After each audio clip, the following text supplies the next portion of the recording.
basically kind of a anti-air equivalent of that.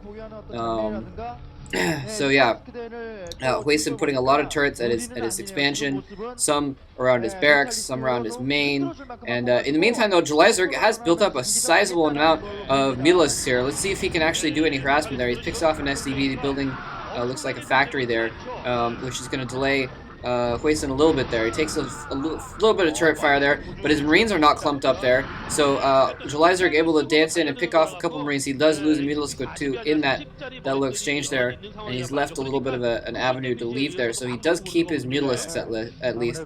I think that's why he lost against Iris, is because his Mutalisk harass didn't accomplish anything, but he also lost a lot of Mutalisks, so he didn't have them later.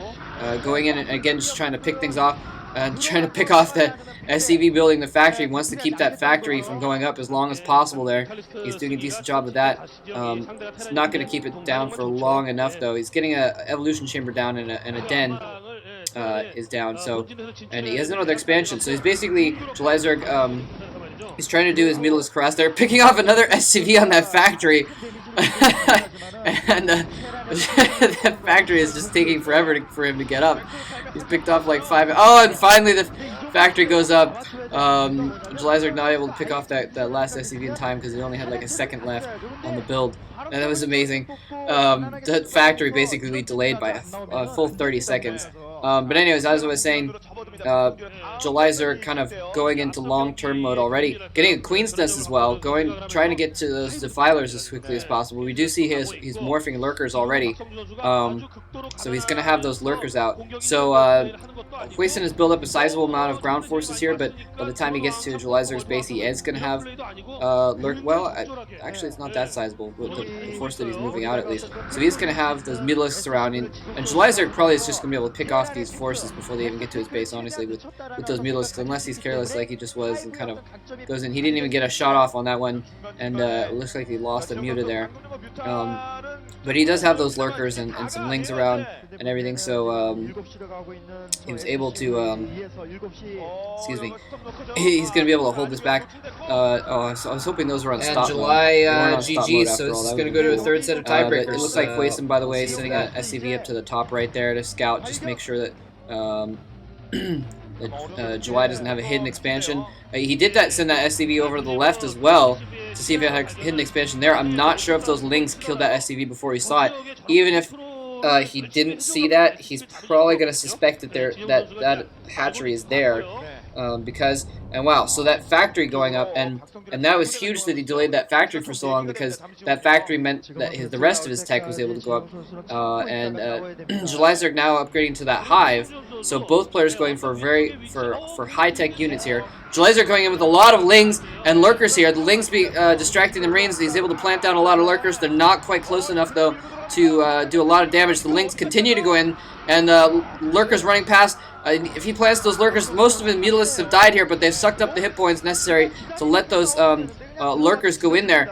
Unfortunately, he didn't really take a lot of Marines with that whole attack. He has pushed in rather far, though, and that is definitely progress. Even though he hasn't killed a lot of units, he's kind of put Hwasin on the retreat here, and Hwasin now getting siege tanks out. Siege tanks picking off those lurkers there that were damaged, and that was pretty harsh. So yeah, Hwasin with those siege tanks is now going to be able to deal with those lurkers a lot easier.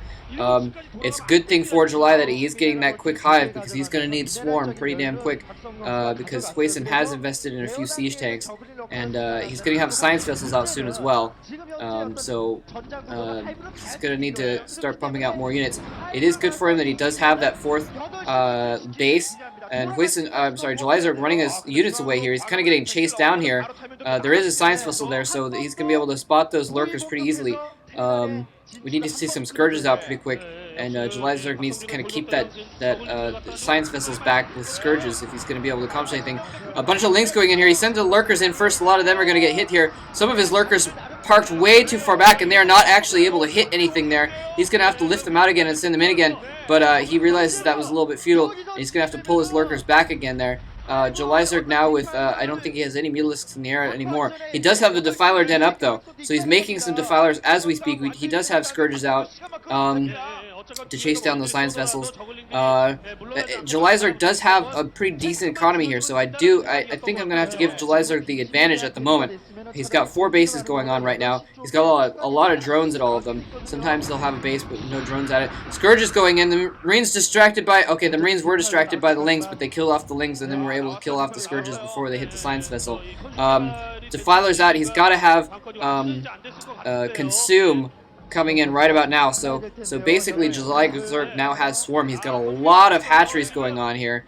And, yeah, he's got Consume. So we're going to see some Swarms put down in just a second here, probably, over those Lurkers. And that's going to be able to protect Zerg a lot more here. Yeah, putting down Swarm. Zerg having a hard time in this game getting his Lurkers in position to actually kill things once they sink. Hwasin has been very, very good about falling back. Hwasin doing a dropship over here, and oh, he does have a Nidus Canal and a Sunken there, so he may be able to hold this attack off there. I thought that was kind of defenseless there, but in the meantime, yeah, Hwasin targeting that Nidus Canal. Nothing gets out of the Nidus Canal. That base is going to go down to this little group of medic Marines. Zerg running Lings in there trying to protect that base there. But I don't think he's going to be able to get it before that hatchery goes down. Actually, the Lings are going to be able to surround him. Lings picking off. And the Lings barely take out those Marines. But now reinforcements are coming in. And it looks like, oh yeah, Hwasin's main force going in there. So Hwasin is going to be able to take out that base there. And that is a huge, huge, major deal for Zerg. He didn't... oh my god, that was horrible. If he really, really needed to squeeze a couple Lurkers and a Defiler through that Nidus Canal before it went down to really, I mean, that is absolutely major because now he's behind economically. Before he had the economy to pump out enough units to deal with Hwasin, I think, but now he doesn't have that fourth base up and running. He needs to get up another base or two very quickly, and more importantly, he needs to protect them, obviously. He is playing rather well, though. He's micromanaging his Lings pretty well, and even though Hwasin has been falling back very, very well and keeping his Marines from getting killed there, he's been falling back, is the point. So, he's... and well, Zerg consuming a Hydralisk there, planting some Swarm down on his Hydras because he doesn't have anything else left right now. Some Lings coming out here. Hwasin on Zerg's base here. This could be extremely bad for Zerg if it comes out. So Lings going in there, forcing those Marines out of that Swarm just in time. Hwasin at first ran away from that Swarm and then realized that there was only Hydras in it, so he actually ran his forces into that Swarm as well. And those Marines are going to get kind of pinchered, and those Marines are going to get killed. Zerg and Hwasin each at each other's doorstep right now. Both of them fighting each other off, though, barely. If he has one more Swarm in there, wow! Zerg planning down a Swarm right outside, and Hwasin's, Zerg's Lurkers are going to be within range of that bunker now. They're going to be able to pick off that bunker. He actually consumes probably, it looked like an irradiated Lurker there. I always wonder why they don't consume the radiated Lurkers just to get rid of them and might as well use them for something. But it looks like that attack is going to fail. He just had too much irradiate. Hwasin getting a lot of science vessels up now, and that is bad news for Zerg. He needs to like plague those science vessels and hit them with Hydras or something like that. Looks like he's trying to send in another